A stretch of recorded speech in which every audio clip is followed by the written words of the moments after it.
자, 여러분 안녕하십니까? 오늘은 WTO 반덤핑 협정에 대해서 공부해 보겠습니다. 지난 시간에 가트 6조, 역시 반덤핑 내용이 규정되어 있는 가트 6조에 대해서는 설명을 했고, 오늘은 반덤핑 협정, WTO 협정에 대해서 설명하겠습니다.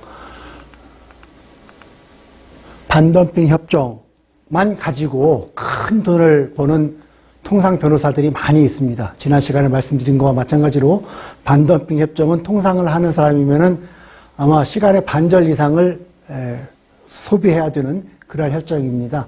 제일 많이 인용되는 협정이고, 조문도 많고, 그리고 각 조문 하나뿐이 아니라 거기에 써 있는 단어 하나, 표현 하나하나를 가지고 논문이 여러 편씩 나오는 아주 복잡한 협정입니다. 그런데 법률가들이 여러 명 모여서 이 말도 집어넣고 저 말도 집어넣고 저 개념도 포괄해야 되고 하는 과정을 거쳐서 만든 협정이다 보니 문장이 굉장히 길고 복잡해서 여러분이 처음 그 영문, 협정문을 놓고 읽어볼 때에는 무슨 말인지 잘 이해가 안 될 경우가 많을 것입니다. 그래서 그 이해를 돕고자 가급적이면 해당되어 있는 그 영문을 분절해서 잘 나누어서 주술 관계가 명확해지도록 제가 재구성을 해보았습니다. 작성의 편의상 표현과 단어를 약간 바꾼 것도 있고 순서를 조절한 것도 있긴 하지만은 전체적으로는 그 협정문 문안을 가지고 작업을 한 것이라서 한번 그 강의를 들으시고 협정문을 읽어보시면은 훨씬 더 이해가 편하실 것이라고 생각을 합니다. 자, 반덤핑 협정은 먼저 1조에는 적용 원칙이 적혀져 있습니다. 반덤핑 협정은 반드시 가트 6조에서 언급되어 있는 상황에 대해서만 적용돼야 된다. 당연한 얘기입니다. 이 반덤핑 협정의 원래 이름이 가트 6조 집행에 관한 협정이라고 했습니다. 예. 이것은 따라서 가트 6조의 내용을 다시 한번 말한 것이고요. 중요한 것은 이겁니다. 이 협정, 이 어그리먼트에 적혀져 있는 인베스티게이션에 의해서 시작이 되고 그리고 컨덕트가 되고 시행이 된 그러한 조사에 따라서 협정의, 이 반덤핑 협정의 대부분은 이 인베스티게이션을 어떻게 진행해야 할 것인가 하는 내용이 많이 할애가 되어 있습니다. 자, 우선 반덤핑 관세를 부과하기 위해서는 우선 덤핑이 뭐냐, 덤핑이 있었느냐, 덤핑을 결정을 해야 됩니다. 그러기 위해서 첫 번째 덤핑의 정의부터 시작을 합니다. 덤핑의 정의는 가트 6조에서도 한번 나왔습니다. 자, 덤핑은 무엇을 덤핑이라고 하느냐? 여기 나왔죠. 이것은 그 가트 6조에 나왔던 표현하고 거의 같습니다. 정상 가격보다 싼 가격으로 다른 나라의 시장에 수입됐을 경우라는 얘기입니다. 자, 이때 이 코머스라는 얘기는 그 개념 자체에 정상적인 거래를 포함하고 있는 것입니다. 정부 간의 특별한 원조 거래라든지 또는 이해관계가 있는 거래라든지 또는 뭐 국제적인 원조 거래라든지 이런 것은 아니죠. 그러니까 정상적인 거래를 말하는 겁니다. 근데 자, 그렇게 돼 있어야 되는데, 그렇게 수입이 돼 있어야 되는데 조건이 있습니다. 그 수출 가격이, 그 엑스포트 프라이스가 싸야 됩니다. 무엇보다 컴퍼러블 프라이스보다 싸야 됩니다. 어떤 경우에? 오디너리 코스트의 경우에. 즉 똑같은 물건이 정상적으로 팔릴 경우에 가격보다 싸야 됩니다. 예. 자, 라이크 프로덕트는 이제 그 관세를 매기냐 안 매기냐 하는 그 대상이 되는 물건하고 같은 종류 상품일 때고, 그러한 상품이 어떤 수입시장에 존재할 수도 있지요. 존재할 수도 있는데 그저 특별한 전시 목적으로 한두 대 갖다 놨을 수도 있고, 그렇죠? 그리고 일반적으로 어떤 그 특별한 기호를 가진 사람이 소장 목적으로 몇 개를 가지고 있을 수도 있고 뭐 그렇습니다. 그런 건 안 되고, 여기서 말하는 콘슘션이라고 하는 것은 적어도 그 나라 시장에서 팔리는 거에 약 한 5% 정도, 그 정도가 돼야지 콘슘션을 위해서 수출하는 나라에서 소비되고 있다 얘기입니다. 다시 한번 설명드리겠습니다. 엑스포트 프라이스라고 하는 것은 어떤 가격 노멀 밸류보다 싸야 됩니다. 근데 여기서 말하는 이 노멀 밸류는 엑스포트하는 시장의 가격이 아니라 그게 수입하려고 하는 나라에 수출된 가격이 아니라 수출하려고 하는 나라의 국내 시장입니다. 그 국내 시장에서 콘슘션을 위해서 팔리는 경우입니다. 이때 말하는 콘슘션이라고 하는 것은 전체 팔리는 양의 한 그래도 5% 이상은 돼야 되지 않느냐 하는 그 정도의 규모는 돼야지 됩니다. 그래야지 그게 오리지널이라고 판정할 수가 있죠. 그 정도는 돼야 되고, 문제가 지금 매기는 것이 자전거면은 자전거와 비슷한 거의 가격이고 그 자전거와 비슷한 거의 콘슘션을 말하는 거지, 느닷없이 오토바이를 갖다 대면 안 된다는 얘기고, 그리고 그것이 정상적인 거래 관계에 있을 때 형성되는 가격이어야 하지 특별한 상업적인 고려를 벗어나는 거래에서 형성되는 가격은 아니어야 한답니다. 그것이 바로 노멀 밸류고 그것이 바로 컴퍼러블 프라이스입니다. 수출되는 가격이 이 가격, 지금 설명드린 이 가격보다 싸서는 안 된다. 더 쉽게 말해서 수입하려고 하는 시장에 파는 가격이, 수출 가격이 너네 국내 가격보다 싸지 마라 이겁니다. 그런 이러한 국내 가격이 없을 수가 있습니다. 아까 가트 6조에도 잠깐 나왔습니다. 국내 가격이 없을 수가 있습니다. 어떤 경우냐? 두 가지 경우가 있는데, 첫 번째는 문제가 되는 것이 자전거였는데, 해픈투비 우연찮게도 그 자전거를 만들기는 하는데 자전거를 팔지는 않습니다. 할 수가 있습니다. 그 수출하려고 하는 나라에서 자전거를 만들긴 하는데 자전거는 소비는 안 돼서 국내 가격이 없답니다. 그럴 수가 있습니다. 라이크 프로덕트에 세일이 없습니다. 세일이 있긴 있는데 오디너리 코스에서는 없을 수가 있습니다. 그럴 수가 있겠죠. 그리고 그 다음에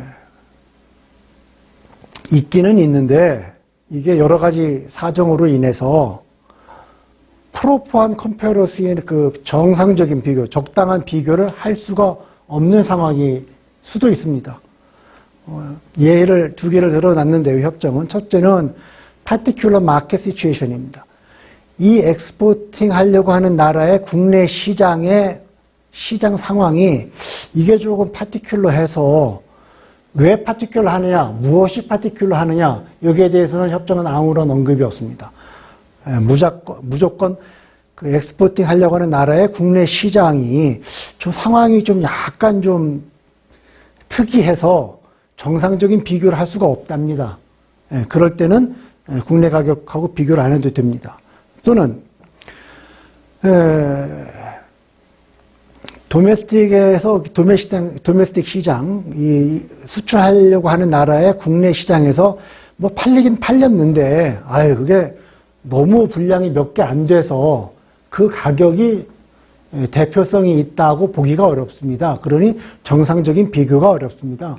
그럴 경우에, 그렇죠? 그래서 지금 이러한 경우에는 국내 가격이 있을 수 없다고 보고, 그 경우에는 이 덤핑 마진은 수출 가격과 국내 가격, 노멀 밸류를 비교하지 말고, 이 덤핑 마진은 수출 가격과 무엇을 비교하느냐? 그 가트 6조에 나와 있는 거랑 같습니다.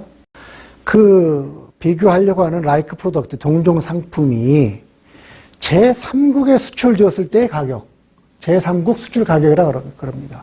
너네 국내 시장에는 이 가격이 없다 하니 그러면은 관세를 매기려고 하는 우리나라 말고 다른 나라에 제3국에 수출되었을 때는 그럼 얼마를 받는데 그 가격을 좀 가져와라 하는 겁니다. 두 번째는 이 가격도 없답니다. 그러면 좋아. 그러면 어쨌거나 해당 물건이 자전거라 그러면 자전거를 만들었을 때 만드는 생산비가 들었을 거 아니냐. 들죠? 그럼 생산비에다가 그걸 팔아야 되니까 파는데 비용이 들 거 아니냐. 셀링 코스트가 들고 일반적인 행정 관리비가 들 테고 어쩔 수 없는 비용이 나갈 수가 있습니다. 그리고 당연히 장사하는 사람이니까 일정 부분의 이윤도 보장을 해야죠. 따라서 이러한 요소를 전부 다 정했을 경우에 그럼 가격이 얼마가 나오느냐. 그 가격과 수출 가격을 비교를 해서 덤핑 마진을 산정할 수가 있습니다. 그런데 그러기 위해서는 두 가지의 조건이 성립이 되어야 됩니다. 생산 단가 이하 판매가 있습니다. 자, 국내 시장에서 판매하는 가격 또는 제3국에 수출하는 가격이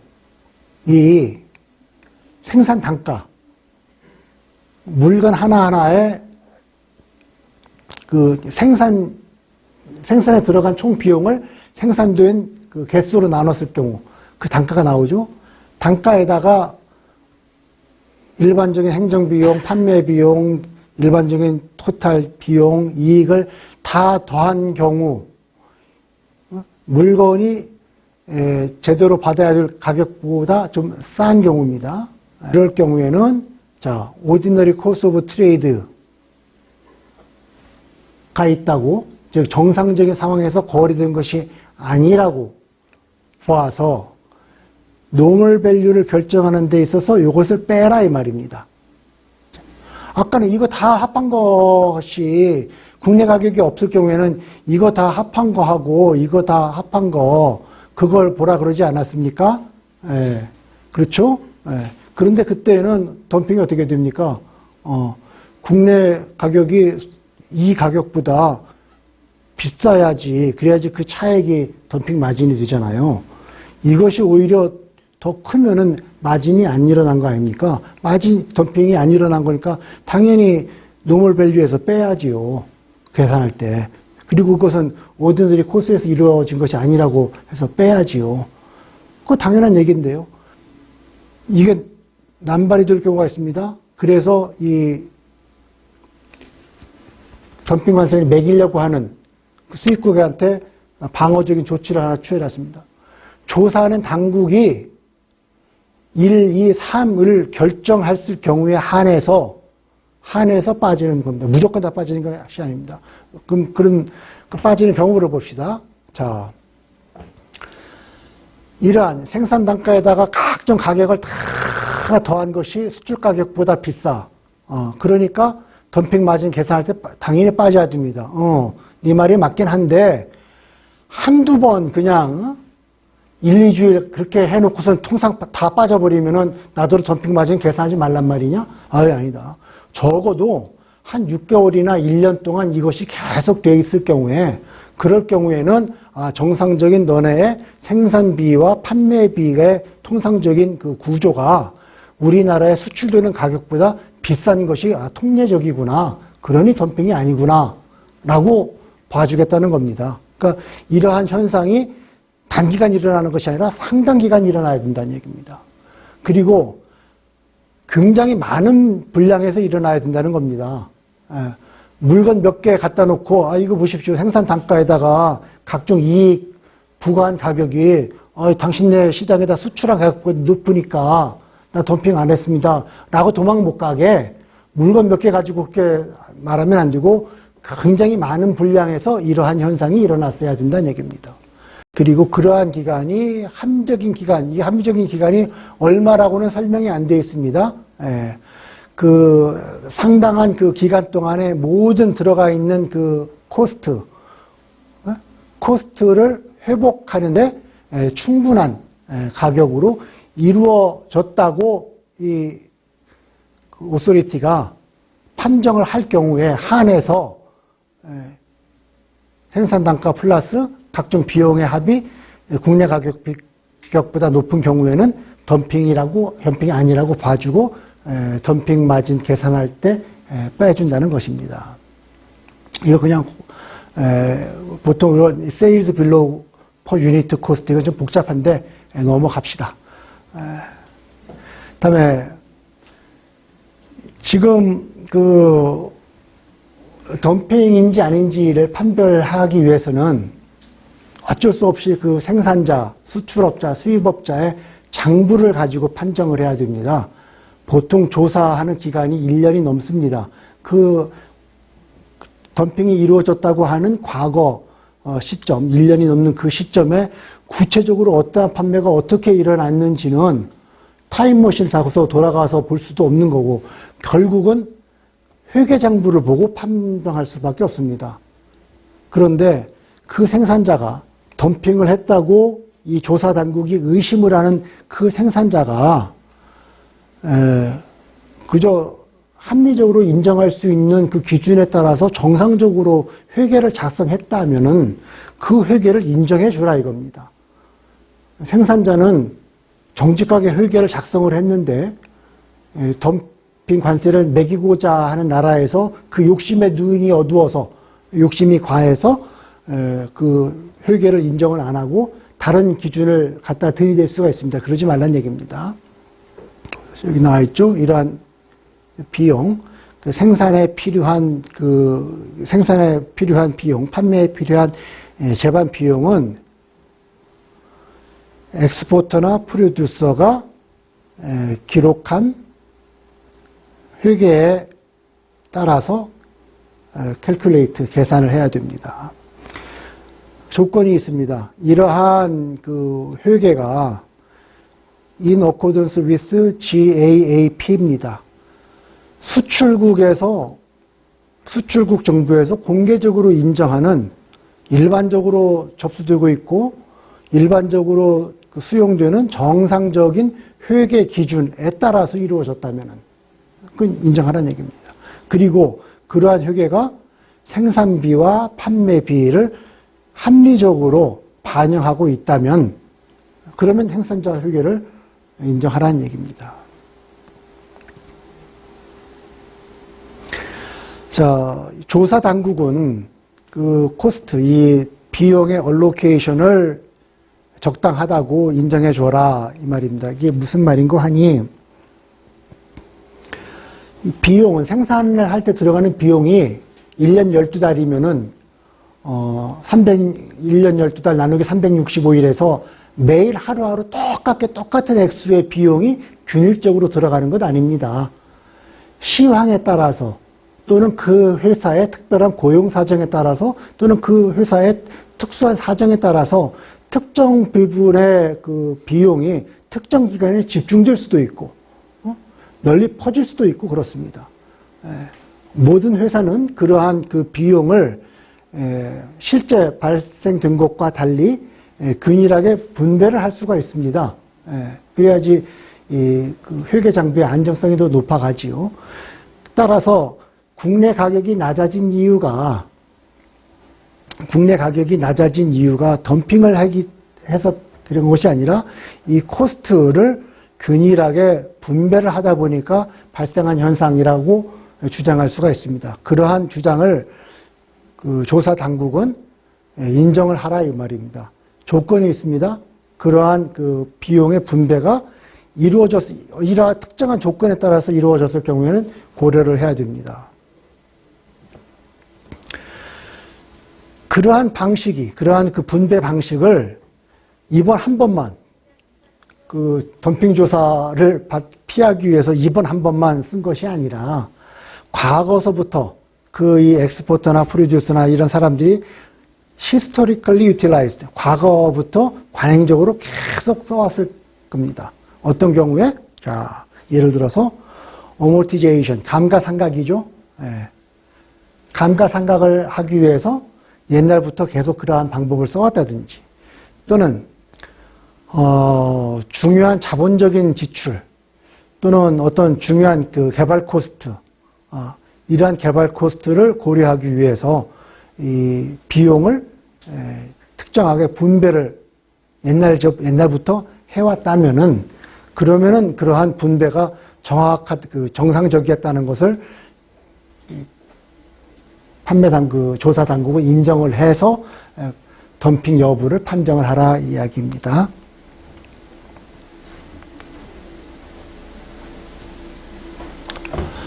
관리비, 판매비, 일반 경비 등에 산정을 했습니다. 이게 왜 중요하니? 이게 계속 나오는데. 자, 여기 나오죠?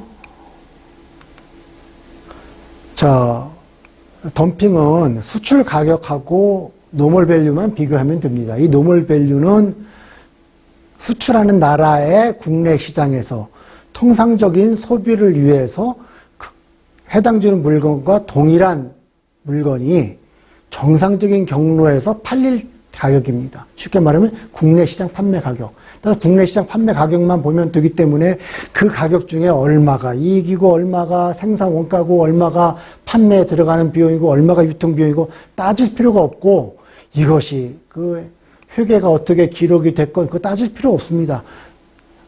왜 따지냐? 국내 가격이 지금 전부 다 국내 가격이 없는 상황에 따랐습니다. 국내 가격이 없을 경우에는 제3국 수출 가격을 비교를 하든지 아니면 이걸 비교하라 그랬잖아요.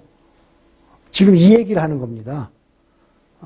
제3국 수출 가격도 없다니 그러면 너네 생산 코스트는 얼마인데 관리비는 얼마가 나오는데 판매할 때는 얼마가 나오는데 너 이유는 얼마를 매기고 있느냐 이것을 계산을 할 때 그 생산자의 장부, 회계 장부를 웬만하면 믿으라는 얘기고, 예?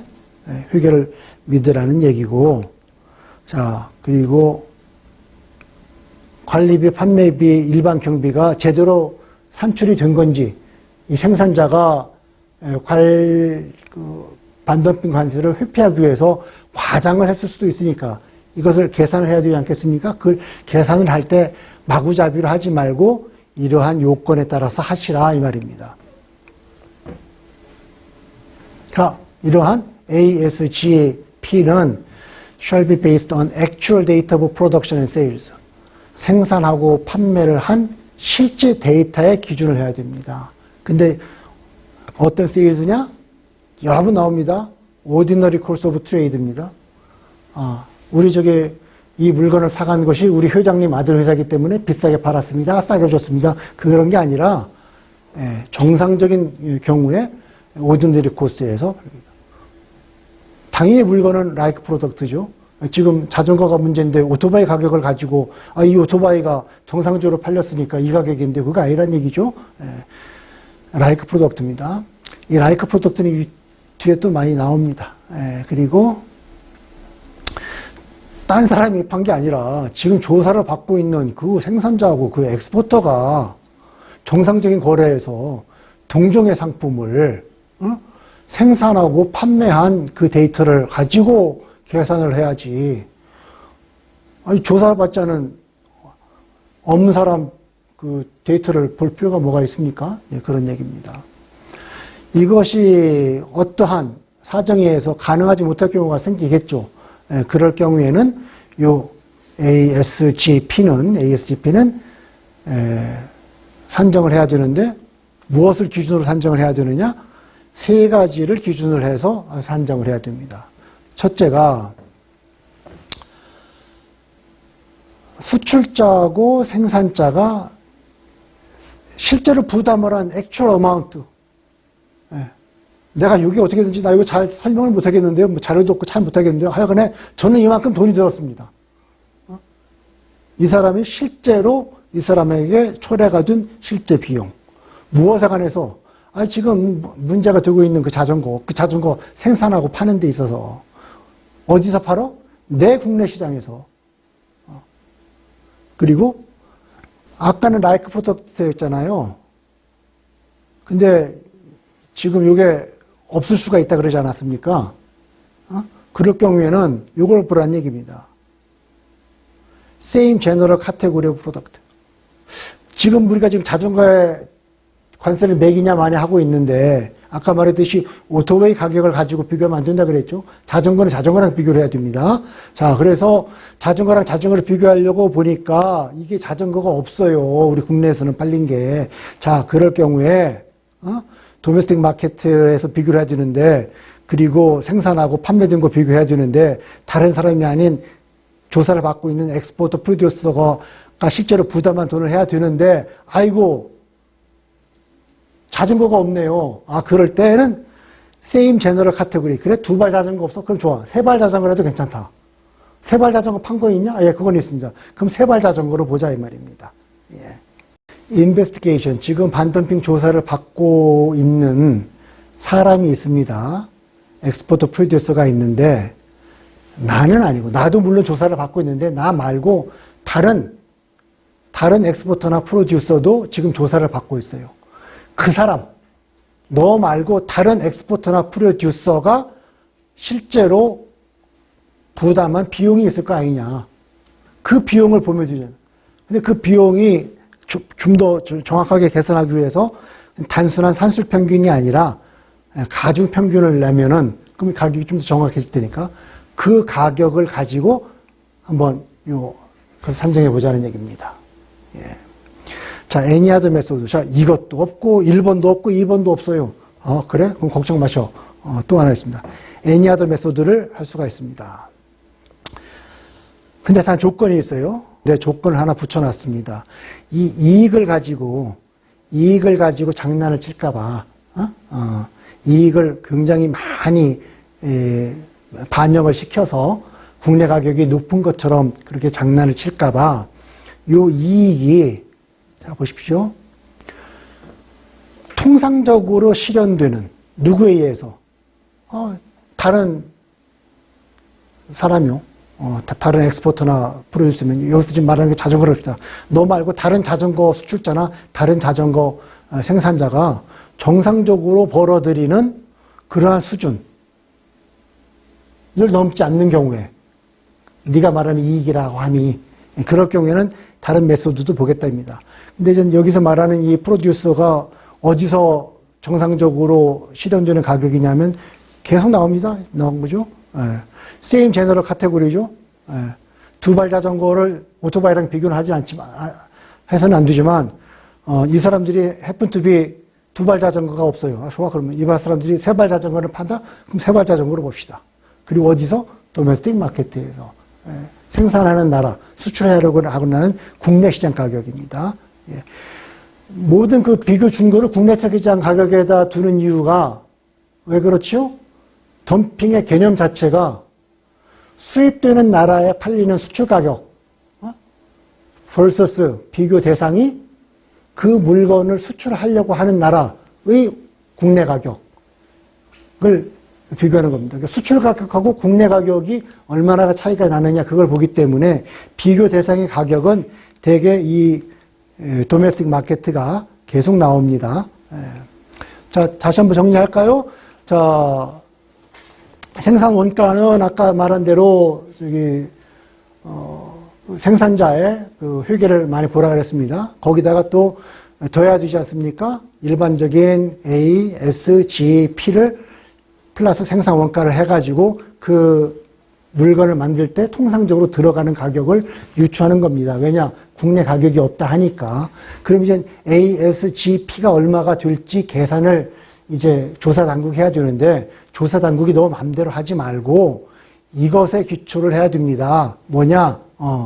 실제 생산과 판매된 데이터를 기초로 해야 됩니다. 알았어. 그런데 그것이 이미지너리한 그러한 그 거래가 아니라 실제적으로 통상적인 거래에서 일어나는 데이터고 딴 것도 아니고 동종상품에 대해서 일어나는 데이터이고 그리고 조사받는 사람들, 조사받는 엑스포터나 프로듀서가 야기하는 그러한 액추얼 데이터여야 한다는 조건입니다. 이 조건을 충족을 할 경우에 ASGP를 이제 그 조사 당국이 이제 산정을 할 수가 있다는 겁니다. 그런데 이게 불가능할 경우에는 어떻게 합니까? 그럴 경우에는 자, ASGP를 다른 방법을 통해서 계산을 할 수가 있는데 특히 세 가지를 제시를 했습니다. 첫 번째, 실제 엑스포터나 프로듀서가 실제 부담한 비용, 어떤 경우에 동종상품은 아니더라도 아주 유사한 상품을 국내 시장에서 그리고 그것을 생산하거나 팔 때 실제적으로 부담했던 가격을 기준으로 해라. 그 말이죠. 이거 없는데요? 좋아. 그러면은 조사를 받는 다른 엑스포터나 프로듀서, 그 사람들이 실제적으로 부담을 하는 가격, 그 비용, 그것을 또 산술 평균하면은 왜곡이 있을 수 있으니까 가중 평균하자는 얘기고. 이거 말고도 다른 방법이 또 있을 수가 있어요.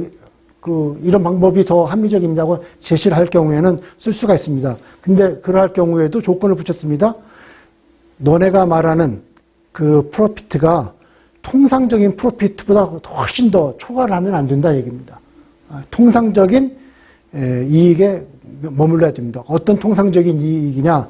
너랑 똑같은 도메스틱 마케트에서 비슷한 물건을 생산하거나 파는 사람들이 통상적으로 실현할 수 있는 그 이익, 그것을 넘지 말아야 된다라는 조건을 붙였습니다. 그 다음에 이제 수출가격 임의 구성이라 하면, 자, 보십시오. 다시 넘어갑니다. 과거로 갑시다. 덤핑이라 하면은 수출 가격이 노멀 밸류보다 더 싼 경우를 말합니다. 그러니까 노멀 밸류랑 비교를 해야 되는데, 이 노멀 밸류라는 것은 뭐냐?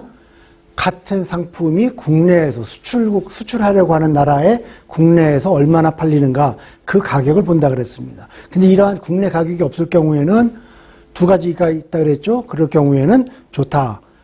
첫 번째는 제3국에 수출되는 가격하고 비교를 하든지, 그것이 없으면 또 생산하거나 생산에 들어간 원가를 계산을 해서 비교를 하자고 했습니다. 그래서 이 노멀 밸류가 없을 경우에는 이러한 가격을 비교를 하자고 다 써 있었습니다. 그런데 수출 가격이 이게 잘 안 나올 경우가 있습니다. 보겠습니다. 비교를 해야 되는데 수출 가격이 안 나올 경우가 있습니다. 비교에 대한 수출 가격이 정확히 신뢰할 수가 없기 때문에 이 수출 가격을 임의로 산정을 해야 되는 경우가 생깁니다. 어떤 경우냐? 자, 보겠습니다. 엑스포트 프라이스가 아예 없어요. 또는 믿을만하지 못합니다. 왜냐? 무엇 때문에? 수출하는 사람하고 수출하는 사람하고 수입하는 사람하고 그 둘이 어떤 뭐 특별한 비즈니스 어소시에이션 관계가 있다든지, 또는 나중에 과도하게 비싸게 팔거나 과도하게 싸게 판 것을 나중에 서로 벌충해주는 어떤 계약이 있어서 그런 계약 때문에 이들 간의 거래에 성립됐던 그 수출 가격을 도대체 믿을 수가 없어요. 또는 아예 수출 가격이 없을 수가 있습니다. 그럴 경우에는 수출 가격을 임의로 산정할 수가 있다. 이렇게 규정을 해 놓았습니다. 자, 그럴 때는 어떻게 되느냐. 수출 가격. 그러니까 수출하려고 하는 사람이 수입하려고 하는 사람한테 그때 얼마를 받겠습니다 하고 판 가격이 없을 수는 있다 그랬지 않습니까? 이게 뭐 컴펜세이토리 어레인지먼트가 있다든지 어소시에이션 때문에 좋아. 그건 없을 수가 있다고 치자. 근데 그거 인정을 해주는데, 그러면 이 수입업자가 자기 집에다가 그것을 창고에다가 보관해 놓으려고 수입하지는 않았을 때고, 분명히 다시 팔 거 아니냐. 그렇죠? 그것도 인디펜던트 바이어. 자기 일가친척하게 파는 것이 아니라, 돈을 벌기 위해서 자기랑 무관한 독립적인 사람한테 재판매할 거 아니냐. 그 재판매한 퍼스트 가격, 최초의 재판매 가격, 그것이 이 수입업자가 정상적으로 돈 내고 수입하려고 했던 가격이랑 매우 비슷하겠지 라고 생각을 할 수 있는 거죠. 근데 거기에 기초로 해서 수입 가격을 구성할 수가 있습니다. 또는 이거 말고 다른 합리적인 근거가 있으면 있을 수가 있습니다. 합리적이라고 그 조사 당국이 결정하는 근거.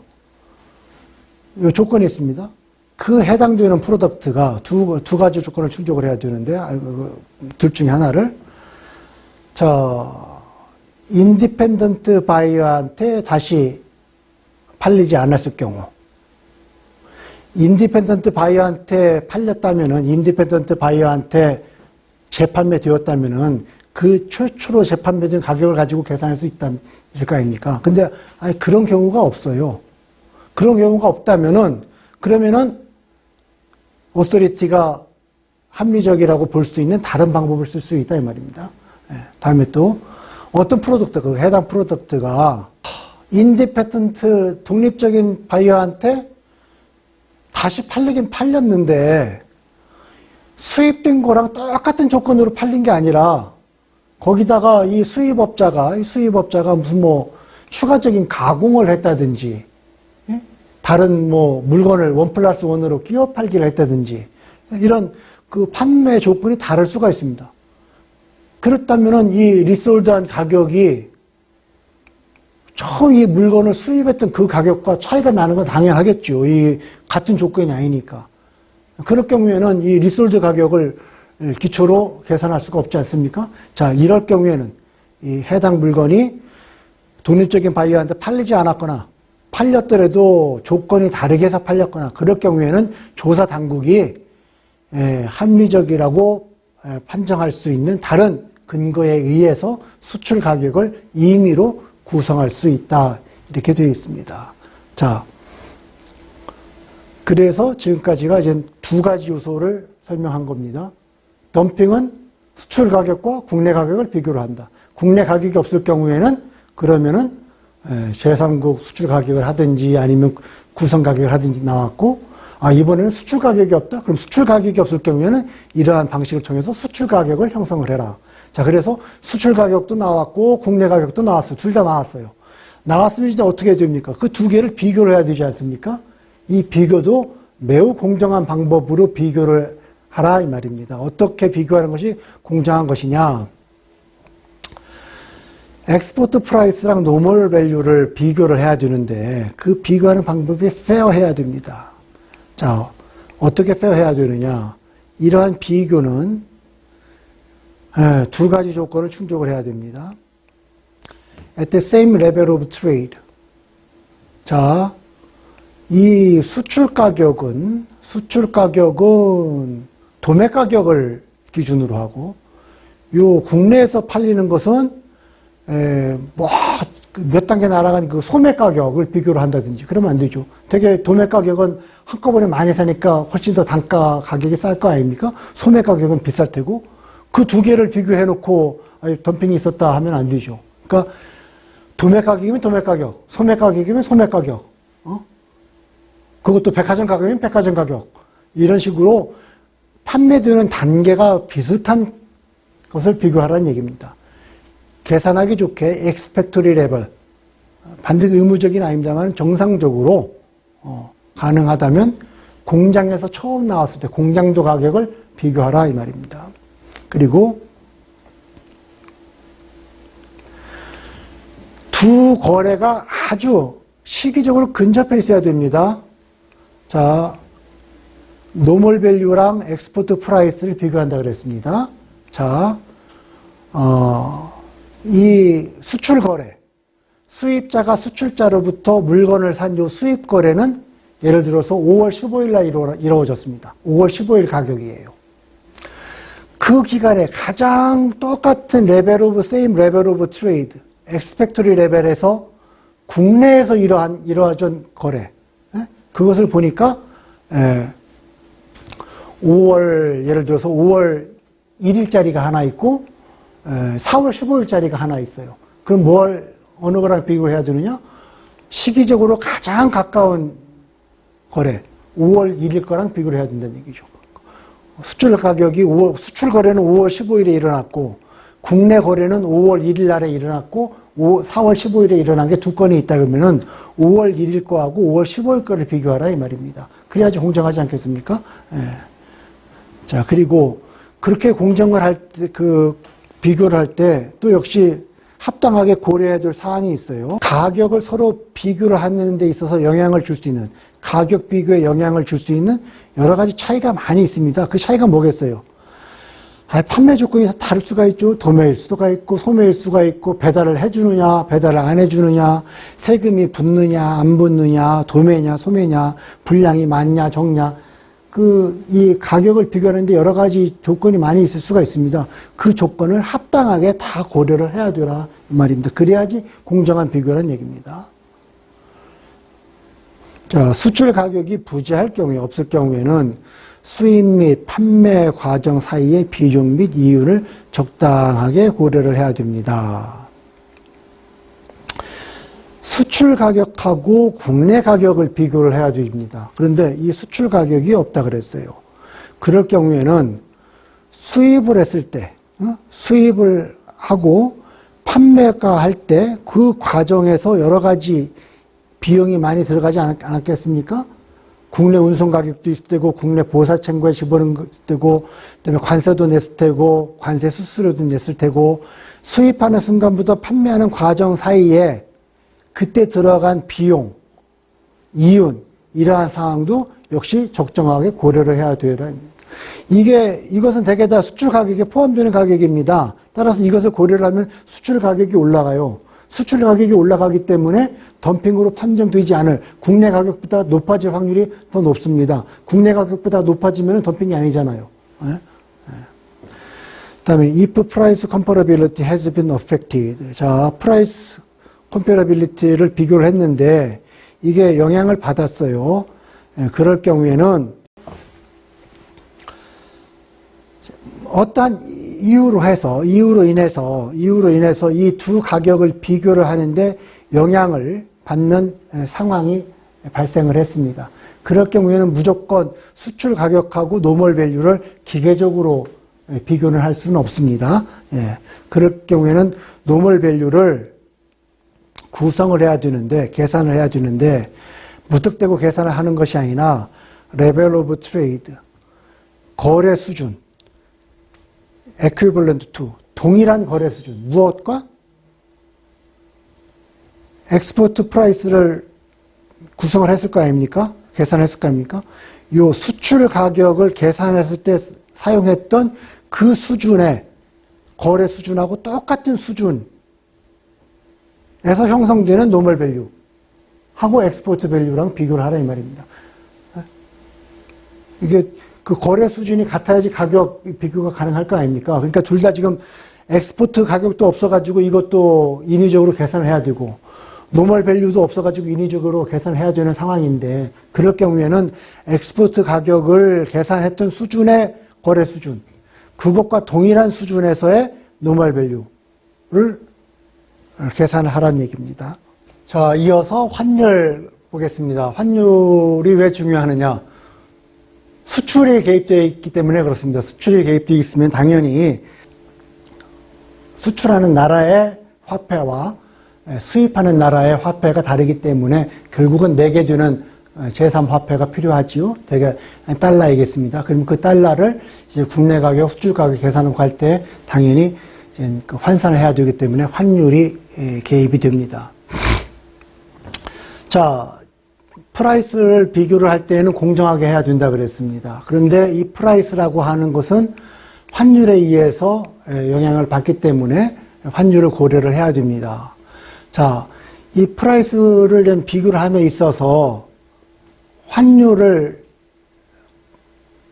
동일한 화폐로 환율을 컨버전, 전환할 환산할 필요성이 생겼을 경우에는 환율을 적용을 해야 되는데 판매하는 날의 환율, 수출 계약이 일어났으면 수출 계약, 그 다음에 국내 가격이면 국내 거래가 일어났을 때 그 날짜의 환율을 쓰라는 이야기입니다. 수출 거래는 오늘 일어났는데 오늘자 환율을 쓰지 않고 어제자 환율을 쓸 이유가 없다는 얘기입니다. 그래서 반드시 판매가 이루어진 그날의 환율을 쓰라는 얘기입니다. 선물 거래일 경우에는 선물 거래에 적용된 환율을 쓰라고 규정이 되어 있습니다. 그런데 이 환율은 날마다 조금씩 변합니다. 그러한 그 정상적인 환율의 변동, 그것은 좀 무시해도 계산할 때 있어서 무시해도 된다고 재량권을 주었습니다. 그것까지 그러한 하루하루의 아주 미세한 변화까지 거래 당국이 일일이 반영하기는 힘든다는 것을 이해를 해서 그것은 무시할 수 있다고 용인을 해 주었습니다. 하지만 이 조사 당국은 그 수출자한테 적어도 60일은 줘야 됩니다. 뭐냐? 수출자가 요 자기의 가격을, 상품의 가격을 정상적인 환율의 변동에 적응하는 데는 그래도 시간이 좀 필요하다는 것을 인정을 한 겁니다. 하루하루 날마다 변하는 거, 요것은 무시는 하지만, 자, 일정한 시점에 걸쳐서 환율이 정상적으로 큰 추세로 지금 변동을 하고 있어요. 그러면은 수출자는 그러한 정상적인 그 정상적으로 변동하는 요 환율을 자기 가격에 반영을 시켜야 할 거 아닙니까?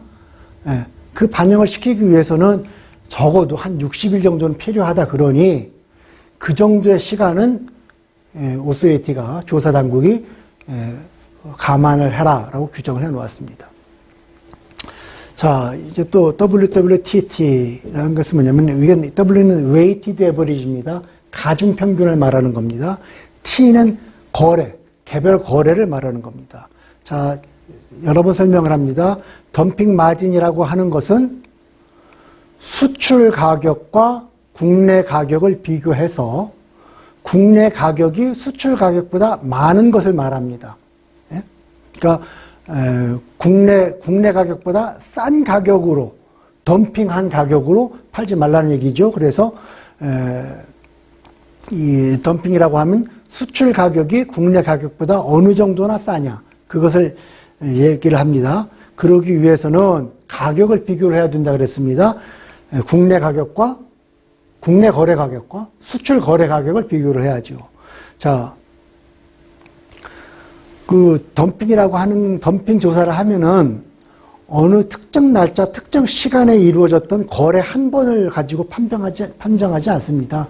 대개 조사를 개시하는 날짜를 기준으로 해서 과거 1년 동안, 과거 1년 반 동안 이루어졌던 모든 수출 거래, 과거 1년 동안, 과거 1년 반 동안 이루어졌던 모든 국내 판매 거래, 이것을 비교를 하는 겁니다. 그 수출 거래, 1년 또는 1년 반 동안의 수출 거래 수백 건, 같은 기간에 이루어졌던 국내 거래 가격 수백 건을 비교를 하는데, 그 비교 방법이 뭘 비교를 하느냐? Weighted Average. 국내 거래 가격의 가중평균. 가중평균이 무엇인지는 알지요? 단가 곱하기 물건의 판매량을 곱하고 물건의 판매량으로 나눈 거예요. 그러니까 물건의 그 100개 판 가격하고 10개 판 가격을 똑같이 더해가지고 2분의 1로 한 것이 아니라 100개 판 것은 100개 판 것만큼 더 많이 반영을 하고 1개 판 것은 더 적게 반영하고, 그건 국내 가격의 웨이티드 에버리지랑 엑스포트, 수출 거래 가격의 웨이티드 에버리지랑 요 WW를 비교하라는 얘기입니다. 그래야지 그 비교가 공정해진다는 것이죠.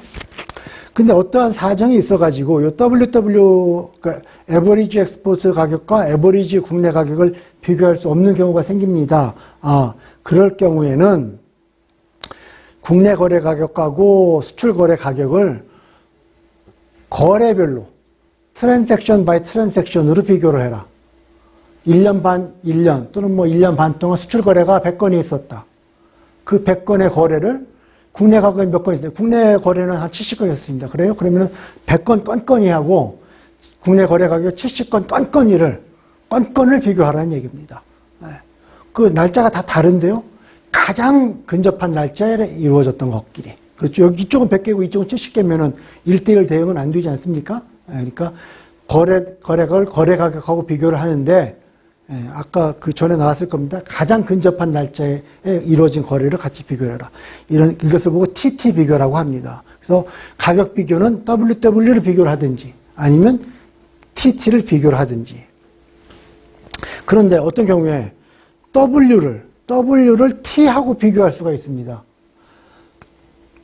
정상 가격, 정상 가격의 가중 평균을 특정 수출 가격의 거래 가격, 특정 가격입니다. 특정 거래 가격 T하고 비교할 수가 있습니다. 개별 수출 거래가로 비교를 합니다. 두 가지 조건을 비교하는데요. 어떤 경우에? 첫 번째, 이게 수출 거래의 이 거래 패턴이 이게 구매자별로 다르고 지역별로 다르고 시계별로 달라서 이것을 웨이티지 가중 평균한다는 그 의미가 없어진 경우가 있습니다. 구매나 지역이나 시기별로 이게 거래 형태가 비슷해야지 웨이티드 에버리지를 해도 그 대표성이 있는데 구매자별로도 다르고 지역별로 다르고 시기별로도 엄청 달라서 이럴 경우에는 굳이 평균을 낼 의미가 없다. 그럴 경우에는 개별 수출 가격이랑 비교할 수가 있습니다. 또 한 경우가 있습니다. 그러한 디퍼런스가 이러한 그 디퍼런스가 생겼는데 such difference cannot be appropriately taken into account by use of value. 자, 이 구매자 지역 시기별로 구매 형태, 거래 형태가 상당히 이제 달랐다 그러지 않습니까? 그것이 달라야 되고 이러한 요 차이점이 이러한 such difference가 다른 방법, 이 WW하고 TT를 써가지고 충분히 이게 검토가 될 수 있으면은, 고려가 될 수 있으면은, 그러면 굳이 이것을 안 쓸 이유가 없는데, 이 차이가 WW, TT 비교를 해서는 정확하게, 적정하게 고려할 수가 없다. 그런 상황이라면은 예외적으로 정상가격 가중평균을 특정 수출거래가격 T 한계가격이랑 비교를 해서 덤핑 마진을 계산할 수 있다라고 규정이 되어 있습니다. 제3국 경유수출 봅시다.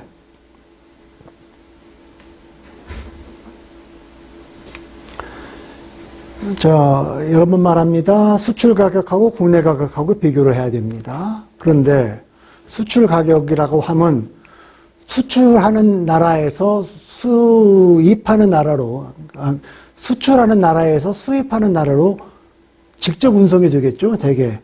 한국에서 일본으로 물건을 팔고, 한국에서 미국으로 직접 물건을 팔고. 그럴 경우에는 당연히 수입된 나라로 이제 그 물건이 들어왔을 때의 수출 가격, 그 가격이 성립이 하는데, 수출 거래가 꼭 그렇게만은 되지는 않습니다. A 나라가, 수출하는 나라가 일단 제3국에서 수출을 하고, 요 제3국에서 수입으로 들어오는 경우가 있어요. 경유를 해서 들어온다는 얘기입니다. 그러니까 중간 나라를 경유를 해가지고 수입이 됐을 경우에, 그럴 경우에 엑스포트 프라이스는 어떻게 계산을 해야 되느냐. 그럴 경우에 그때의 수출 가격은 어디랑 비교를 하느냐? 비교가 되는 노멀 밸류는 뭐가 돼야 되느냐? 이 경유한 나라의 컴퍼러블 프라이스입니다. 오리진, 이 물건이 수출되기 시작한 나라의 그 가격이 아닙니다. 자, 무슨 말인가 하니, 자, 자전거예요. 자전거를 한 나라가 만들어서, 열심히 만들어서 제3국에 수출을 했고, 제3국에서 다시 여기 수입국으로 들어왔어요. 근데 이 수입국이 봤을 때, 이 수출국이 만들어서 제3국에다 팔고 그것이 다시 우리나라로 수입되어 온 그 자전거가 우리나라, 이 수입국의 자전거 산업에 피해를 주고 있다. 덤핑을 해서. 그럴 경우에 조사를 들어갔는데 그러면은 그 수입 가격, 그 수출 가격을 국내 가격이랑 비교를 해야 되는데 이건 물건을 만든 나라는 여기고 수출을 한 나라는 여긴데 그러면은 이 나라의 국내 가격하고 비교를 해야 되는 거예요. 이 나라의 국내 가격하고 비교를 해야 되는 거예요. 이 나라의 국내 가격하고 비교를 하라는 얘기입니다. 오리진 컨트리가 아니라. 물건을 여기서 만들었는데요. 예. 예외적으로 물건을 만든 나라의 가격하고 비교할 수가 있습니다. 어떤 경우에? 이 제3국의 물건을 수출해서 다시 들어오긴 했는데 아무런 추가적인 상업적인 행위가 일어난 게 아니라 단순히 그저 환정만 했을 뿐이에요. 그럴 경우에는 이 제3국 가격이라는 건 의미가 없죠. 원래 물건이 시작했던 오리진 국가의 가격을 봐야죠. 그리고 if not produced in the country of export. 이 물건이 자 제3국 가격의 국내 가격하고 봐야 되는데 이 제3국에는 그 해당 물건이 생산이 안 돼요. 무슨 말이냐? 자, 자전거를 예를 듭니다. 이 나라 수출하는 나라가 자전거를 만들어서 제3국에 수출을 했고 제3국에서 다시 이 반도핑 관세를 매기려고 하는 수입국에 수출이 됐는데 그 수입 가격을 이 나라의 제3국의 국내 가격과 비교를 하려고 보니 아이고 제3국에서는 요 자전거를 만들지를 않네요. 그럴 경우에는 오리진 국가의 가격이랑 비교를 해야 됩니다. 또 경우가 있습니다. Country of Export, 요 제3국의 국내 가격도 없어요. 그렇다고 달리 비교할 만한 가격도 없어요. 그럴 경우에는 이 오리진 국가의 가격이랑 비교를 하라 이 말입니다. 자, 이해가 되셨습니까? 자, 동종상품, 지금까지 계속 동종상품이라는 말이 많이 나옵니다. 이게 계속 그 자전거가 나오는데요. 개념적으로 자전거라 그러면 전 세계 모든 자전거가 다 똑같냐? 그렇지 않습니다. 자전거에는 마운틴 바이크가 있을 수가 있고 사이클 자전거가 있을 수가 있고 사이클에도 바퀴가 아주 얇은 경주용 사이클이 있을 수가 있고 실내에서 우리 벨로드롬이라 그러죠. 벨로드롬에서 쓰는 자전거일 수도 있고 우리 어머니들이 시장 갈 때 장 볼 때 쓰는 그런 자전거가 짐 싣는 자전거가 있을 수 있는가 하면은 아주 커다란 아저씨가 본격적으로 짐을 배달하기 위해서 쓰는 그런 짐 자전거가 있을 수가 있습니다. 그러니까 자전거라고 해서 다 똑같은 자전거가 아니죠. 그러면은 지금 관세를 매기느냐 마느냐 하는 그 물건이 어떤 자전거냐, 그리고 그 자전거하고 동일한 동종 자전거가 뭐가 있느냐를 구별을 해야 됩니다. 예를 들어서 지금 관세를 매기느냐 마느냐 하는 자전거는 사이클 자전거고, 그리고 일반 시장에서 인식되어 오기로 마운틴 바이크, 산에서 타는 자전거하고 도로용 자전거는 구매자도 다르고 생산자도 다르고 소비하는 행태도 다르고 전혀 별개로 사용되는 것이라 하면, 그러면은 설사 이 도로용 자전거에서 덤핑 행위가 일어났다 할지라도 그 덤핑으로 인해서 마운틴 바이크 산업에 피해가 초래되지는 않을 것 아닙니까? 그러니까 이 동종 상품을 어떻게 정의하느냐, 이게 아주 중요합니다. 그래서 동종 상품이라고 하면 해서 이 협정에는 그 정의를 해 놓았는데 그 정의가 거의 동어 반복 수준이라 이게 많은 그 시비가 일어납니다. 동종 상품이라고 하면 동일해야 돼요. 아이덴티컬해야 됩니다. 모든 측면에서 조사를 받고 있는, 그 관세를 매길 거냐 말 거냐 하고 조사를 받고 있는 물건과 모든 측면에서 아이덴티컬해야 된다 그럽니다. 그럼 세상에 이런 물건이 어디 있냐 이랬어요.